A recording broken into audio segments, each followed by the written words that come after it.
Okay. Hi, my name is Calloway. I'm going to be doing a demonstrative speech. So, this speech is going to be about 4 tips to help you maintain your vehicle.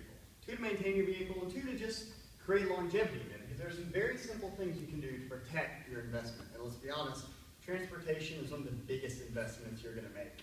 That's an expensive thing. So, one of 4 is power steering.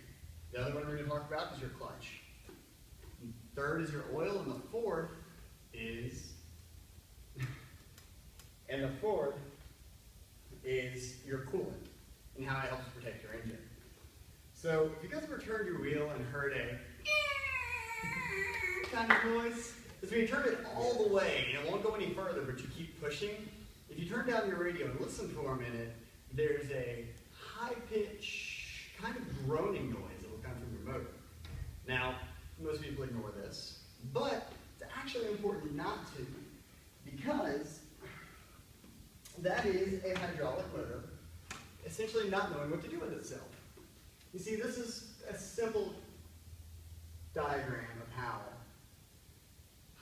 the hydraulic motor works in your power steering. See, we have a piston that is pushed either to one side or another by a high pressure hydraulic fluid to turn the wheels of your car left or right.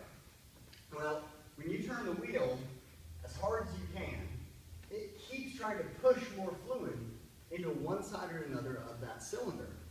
And the effect that eventually creates is just like this bottle. You can imagine I've got high pressure gas on each side. And if I keep turning and turning and turning, something is going to fail.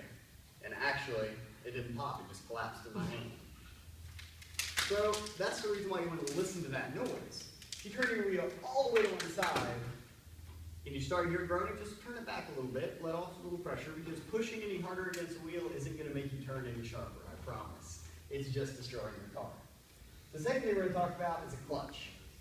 The clutch, and this is only 4 manuals, but the clutch essentially disengages the gears in your car, okay? So when the clutch is engaged, there's power traveling from your engine to your wheels. When the clutch is disengaged, the power is no longer traveling from your engine to your wheels. This is important because your car has multiple gears in it, many different sizes and shapes, kind of similar to the back sprocket on a bike.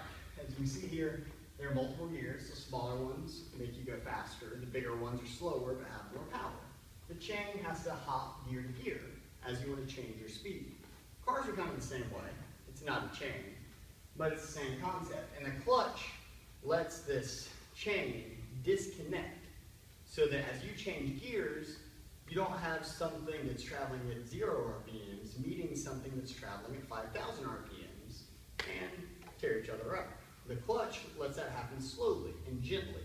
It softly meshes them together, allowing them to speed up and match their rotation speed. So, how do we save the clutch if it's so important? A lot of people make the mistake of just resting their foot on their clutch when they're sitting still. What that does is, if you imagine this being the gear and this being the clutch has to come over the gear to hold it in place and make it spin. It's just kind of halfway sitting on there, just kind of barely touching it and rubbing. Eventually, the clutch plate will rub completely off and you'll find yourself stranded somewhere. So the answer is, when you're using your clutch, to either have it all the way down or all the way off. You don't want to sit there in the middle ground and let it destroy itself.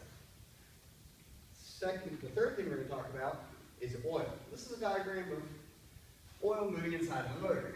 You can see the bottom of the oil right here. The oil's kept in the bottom of the motor, and then is pushed through these lines up to the top, where it flows over the moving components and back down. Why is oil important?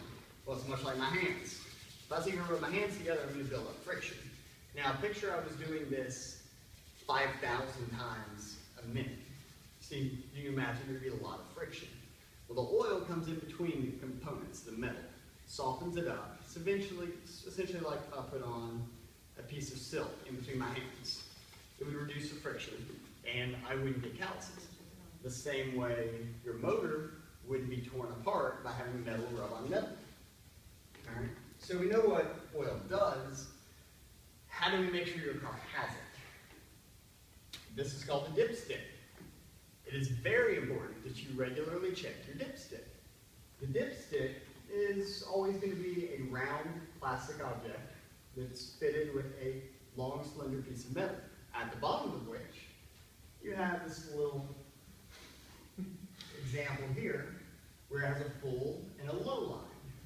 You want to pull the dipstick out, clean it off, put the dipstick back into the motor, pull it out once again, and you want your oil to be near that full line. You don't want it to be too high, you don't want it to be below that line. In both cases, you can have too much oil, too much pressure in the engine, or too little oil, not enough protection for the components. Let's say you do pull your dipstick out and find you have too little compression, or too little oil. The answer is engine oil cap. There's always going to be, see that little drop there? That will always mean oil, no matter what country, no matter what car, no matter who makes it. Or sometimes it'll say in plain English, depending on the manufacturer. You can pull that cap off, pour the oil in this hole that's left, put the cap back on, and there you've added some oil to your motor. If you do have oil, low oil in your motor, I would suggest taking it to a shop and finding where the leak is, because you should never actually lose any oil. It doesn't evaporate, it doesn't go away. It's got to be leaking out of your engine somewhere, which is bad. All right, now to our last point, this is called coolant. Coolant is very important because it also circulates inside your engines. See, I talked about that friction earlier, friction happening between the metal, the moving parts. Well, even with oil helping to soften that up, helping to protect the components, there's still heat. And oftentimes your motor is moving at 5,000 revolutions a minute. So obviously there's a lot of just friction building up in the motor. So the answer is there's water run on the inside of your motor. It's always being circulated from the motor to the radiator. The radiator is on the very front of the car, all right? So it always needs to be happening to keep your keep your motor from overheating. And it'll actually fuse and melt to itself if you let your motor run too hot for too long. Well, it'll always be a plastic cylinder like this, and it'll always say engine coolant. Very important thing, do not remove that cap when your motor is hot, because it will blow up. It's normally around 15 psi, steam will shoot out, and steam will burn you. So you want to wait till your motor cools down. But you'll always have this plastic reservoir that will have a cold fill and a hot fill level. The cold fill will be lower, the hot fill will be higher. You want to have it in between those two marks. They'll be marked right on the side of the container. And you'll be able to clearly see where the fluid is. Now you can add water in an emergency situation, but auto parts stores also sell specially developed coolant which won't freeze. That's very important because in the winter, if you have just water in your motor, it can freeze and then crack your engine block and really just send your car straight to the junk pile. So it's very important to make sure you have coolant in there. But if you're stranded on the side of the road and you're leaking water and your car's overheating, you can just add normal water from the faucet or whatever you need to help cool the motor down. All right. This right here, all cars have a temperature gauge. It's pretty straightforward. There's a hot, there's a cold, it should be right in the middle. Everybody should be able to see that, and your car will probably start blinking and making noises at you if it's getting too hot. So that's it. So what you guys remember, listen to your power steering, be mindful of your clutch, check your oil, and check your coolant. So thank you very much. Have a great day.